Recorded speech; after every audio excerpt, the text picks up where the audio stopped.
Welcome viewers, this is Media Track episode 46. I am Devika Sequeira and with me is Ashley do Rosario. So to begin with on this program today, I'd just like to start a bit with the global overview of what is happening in the coronavirus, which is of course the main news story everywhere. And for that I'll just go briefly to Fareed Zakaria, who has a program on CNN, and he does a kind of global overtake of what's happening. So the headline here is why banning Americans was the easy part for Europe. So after the European Union said it may soon open its borders to 14 countries, not including heavily COVID-19 hit India, Russia, Brazil and the US, Lionel Laurent writes in Bloomberg column that this decision was the easy part. Much harder will be dealing with Europe's own internal borders, as travel within the European Union still won't be completely free even if the bloc has called for an end to internal border restrictions. Some EU members are keeping others at bay over their handling of the virus. Travelers from Sweden, for example, whose 14-day case rate is almost as high as the US's, are restricted from freely entering countries including Norway, Denmark, the Netherlands and Cyprus. The British are also persona non grata in places such as Greece, where direct flights from the UK and Sweden aren't allowed until July 15. So it's not only Americans who will have to wait.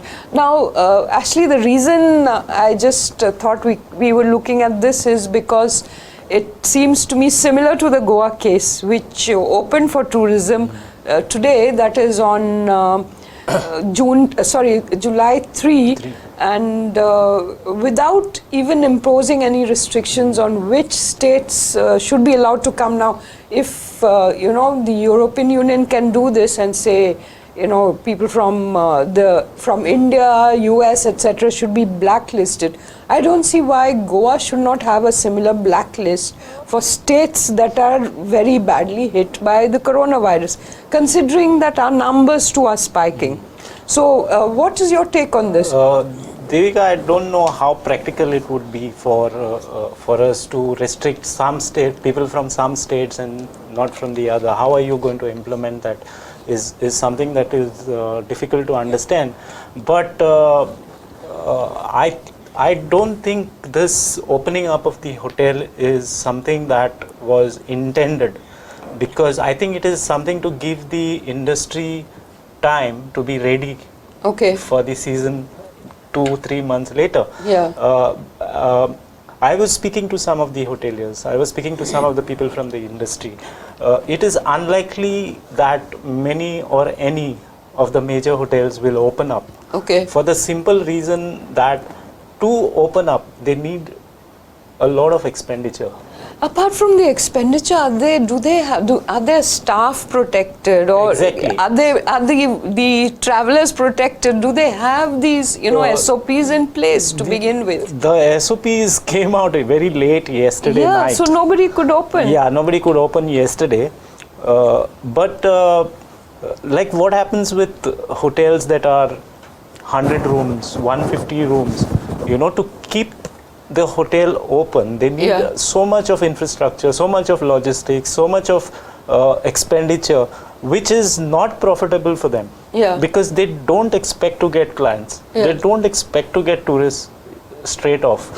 So I strongly believe that the reason why they have on paper said hotels can open, tourism can start, is not because they want tourism to start straight off, but to give the industry the leeway to open up and be ready for the season when when it hits. But in Goa itself, actually, there have been these multiple voices, one in conflict with the other. You have Michael Lobo, who wanted tourism because he's got a lot of hotels, and he's the one who himself said that we cannot open till end July for sure. Obviously, he knows how it works. Obviously, he knows how the hotels run and whether they're going to get tourists or not, especially from abroad.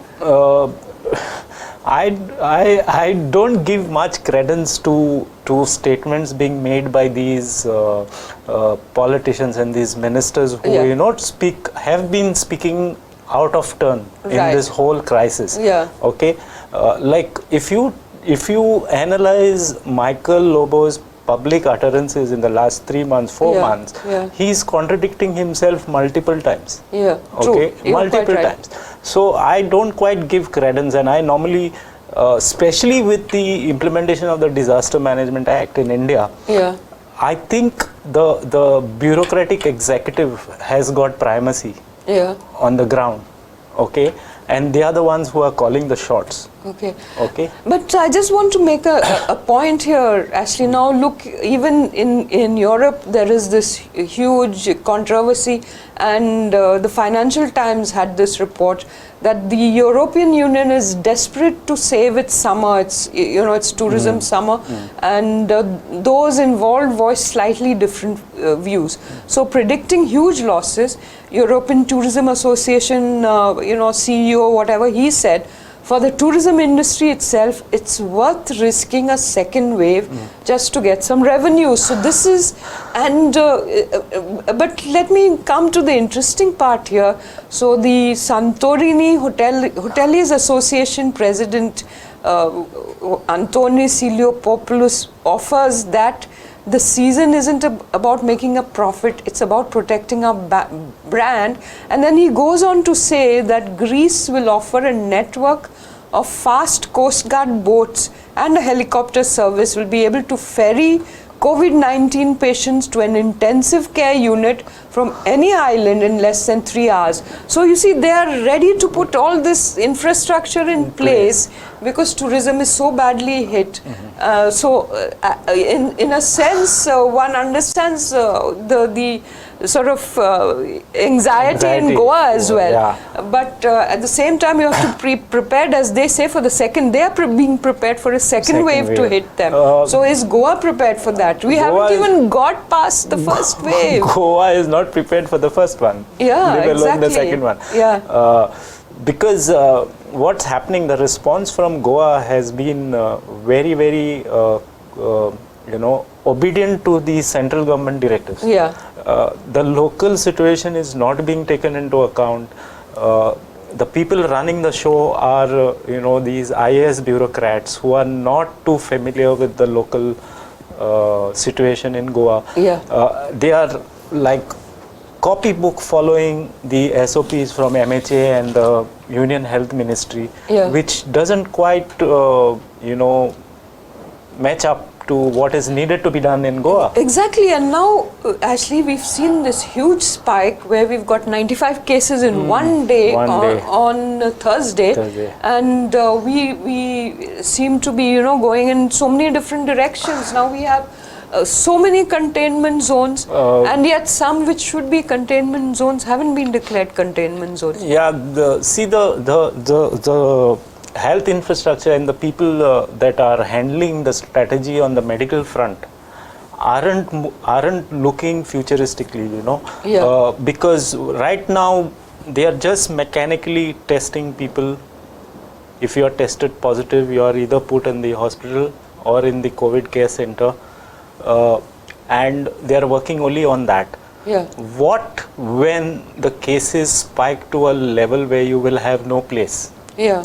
In your COVID care centers and in your hospitals, like what happened in Delhi 2 weeks ago. Yes. Okay, suddenly the cases spiked. Yeah. And in spite of keeping, so many hospitals and so many backup beds, there was no place. There was no place. So then there was a bit of a firefighting. There was Amit Shah coming into the picture. There was a little bit of, rearrangement of the strategy. And now they have kind of got the situation back in control. Yeah.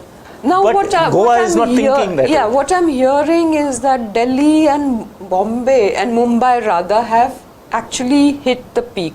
And now they're expecting things will improve there. But here, it seems like we haven't got anywhere near a peak. No, we are just going uphill from what we can see of the Devika, numbers. you can make out whether we are going uphill or we are going downhill is the difference between the number of new cases on a daily basis and the number that are getting cured. Yeah. So what that is, that gap is widening on a daily basis. Yes. So what is exactly happening is your capacity to treat positive patients is getting filled up so fast. Yes. You know, and the authorities and the medical fraternity that is handling COVID in Goa better think of the next 2 weeks. Right. Because you're going to have your COVID care centers in the COVID hospital overflowing. Yes. So do we have enough of those? This is a question we had debated earlier. How much is enough is the question, no? Now do we have, because every time I hear this, you know, that they have a standby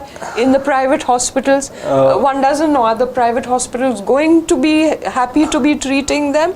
And Devika, there is another aspect to this whole thing of getting in the private sector or even the GMC. For example, the GMC is nowhere in the COVID fight. Right. Okay. Yeah. The only part of GMC that is in the COVID fight is that one ward, that 113 ward that they have kept for isolating suspects. Yes. Okay. That one, and the testing lab. The testing lab is in the GMC. So I think it is a good decision for the simple reason that if GMC was made the nucleus of the COVID fight, then the rest of the medical ailments that are being treated at GMC would have been affected. Now this is a problem for the medical fraternity across the world. Yes. I was in a webinar 2 weeks ago. I think it was in Sweden, and there were people, experts from all over the world in that. Cancer treatment has got totally sidelined so badly. And it's very, very pitiable for cancer survivors. Absolutely. You know, like totally. if you have a chemo that is scheduled in your treatment and it cannot be done. Yes.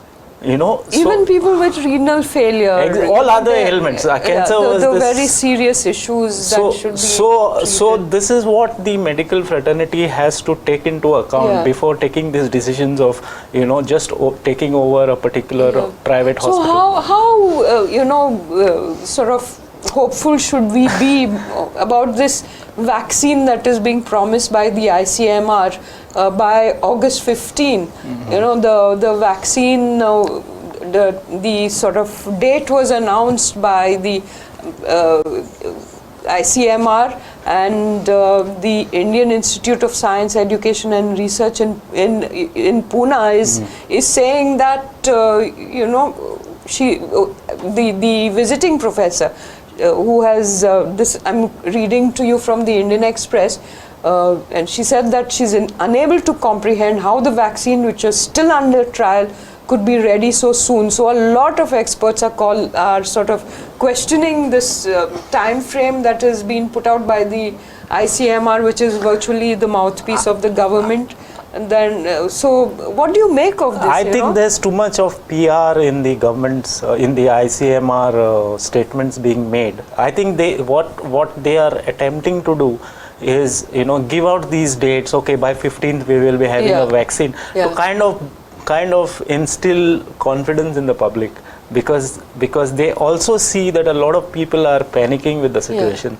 You know, maybe that is thing. Then another thing that I noticed in this whole narrative of the government on vaccines and on medicines is, you know, they have fast tracked. They have fast tracked the process of licensing drugs for COVID. Right. So I'm a bit skeptical about these new drugs that are coming. Like this professor from the Pune Institute says, she says that it is a completely unrealistic target. There is no vaccine that has become ready so fast. There are several processes involved, and even in the best case scenario, considering that we are in an emergency situation, the August 15 timeline seems totally unrealistic, if not entirely impossible. So, you know, that is one way of looking at these claims that are being made of vaccines that will. But to move away a little bit from that discussion, Ashley, let's get to this, you know, the whole issue that's happening in Kasauli and Welsound, where the government has and railway officials faced the wrath of the people on the railway tracks, because you know a lot of villages will lose a lot of land, and then apart from that, the projects will go through the forests, right? It's the same projects, It is the same projects, one, right? And yesterday, I think there were a lot of people. So now there are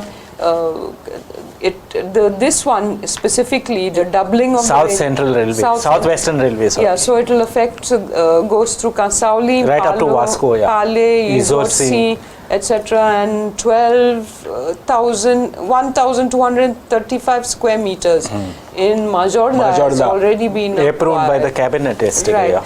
But then there was this report today where that is on a Friday, where the Goa Foundation has managed to get the infra projects in Mole. So a notice has been sent to by the Central Empowerment Committee, constituted by the Supreme Court, to the central agencies and the Goa government. Goa government about this projects. Because a lot of wildlife will be destroyed, and you know, so much area. There's a bit of a predicament for these environmentalists who are fighting to block these projects, because what is happening, Devika, is the courts. The sentiment in courts is what the government has been saying.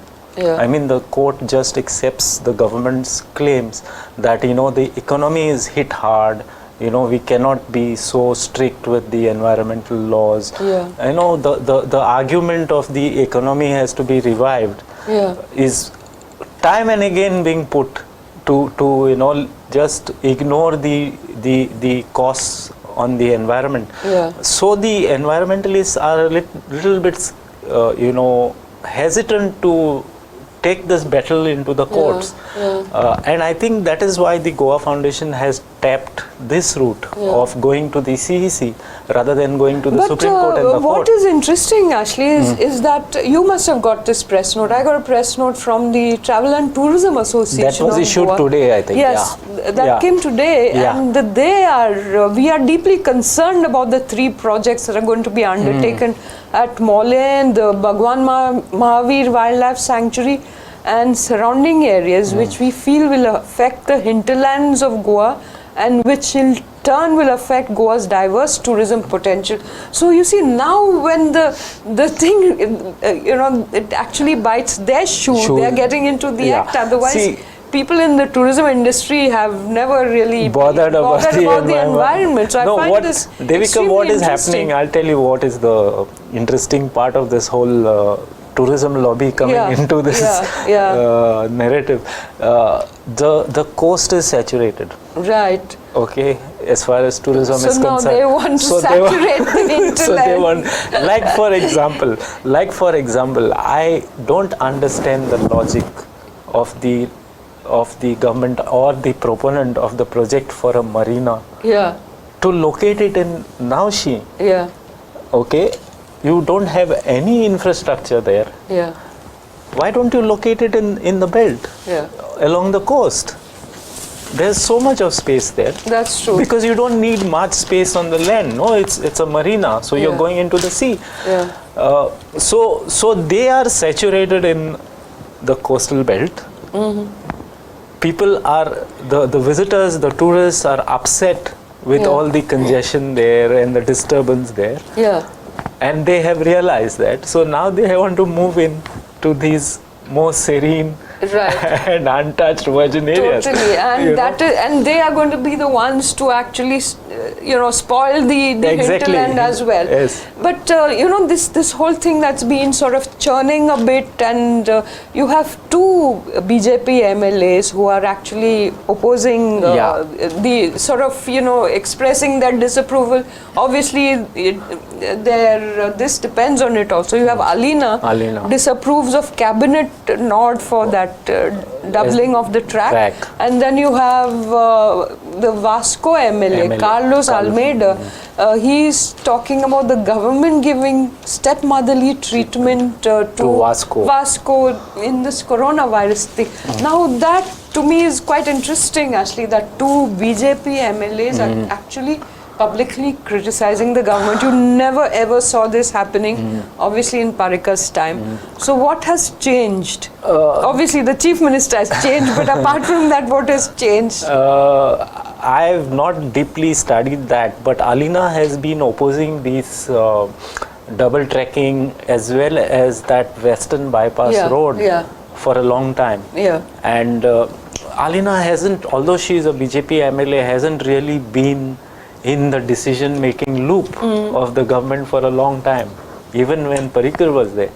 Okay, so I think as far as Alina's opposition to this, she is very consistent. She is seen as a dispensable MLA by the BJP to begin with.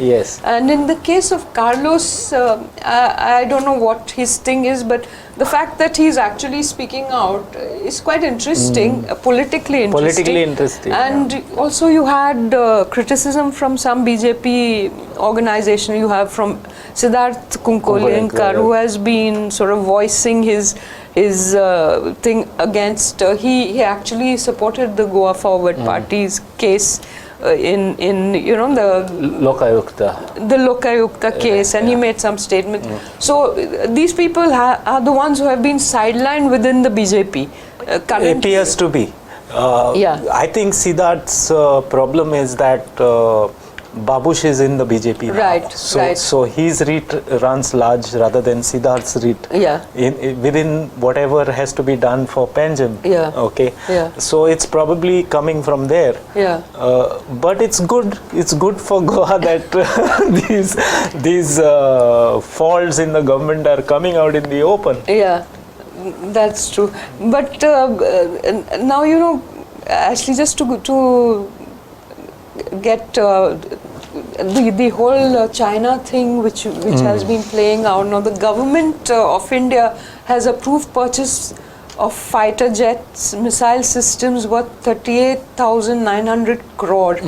Now, obviously, India is ramping up its defense systems, and today the Prime Minister went to Leh, which is in a way quite far from that from whole Galwan, from the hotspot. But and also you had the central government, all the apps that have been sort of discontinued, banned in India. So things are sort of moving in so many directions between India and China, and India is making all these purchases from Russia, the defense systems. Defense procurement is a very complicated and complex this thing. Now this announcement has come yesterday, where the defense ministry has approved some 38,000 crore worth of hardware and stuff.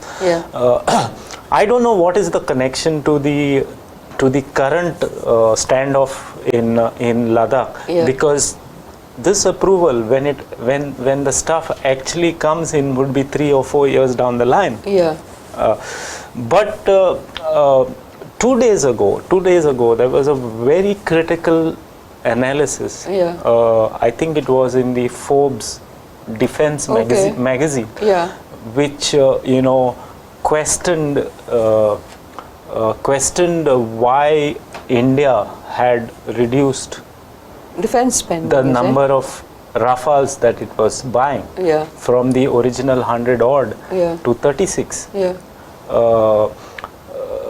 Because that is what would have given the defense forces the capability that is needed to match the might of China. And this was exactly the same issue that was raised by the opposition when that whole Rafale deal controversy blew up in India. But unfortunately in India, no defense analyst is analyzing that. A lot of PR is taking place. about the government's response to this latest skirmish in Ladakh. Yeah. Nothing is coming from the official channels. Yeah. Everything is so hazy about what is India's response. Yeah. Other than the 9 or 59 apps Yeah. that have been banned, Chinese apps that have been banned, and this Right. whole narrative across the country of boycotting China goods and stuff like that. Yeah. Other than that, there is no response from India. Yeah, so far there hasn't been, and Yeah. anyway, so I'm sure the story will continue, and it's something worrying for India, because it seems right now that it has very bad relations with all its neighbors. So That's a very worrying Yeah. situation. yeah. So on that rather sort of depressing note, we have to end the program. Thank you very much for watching.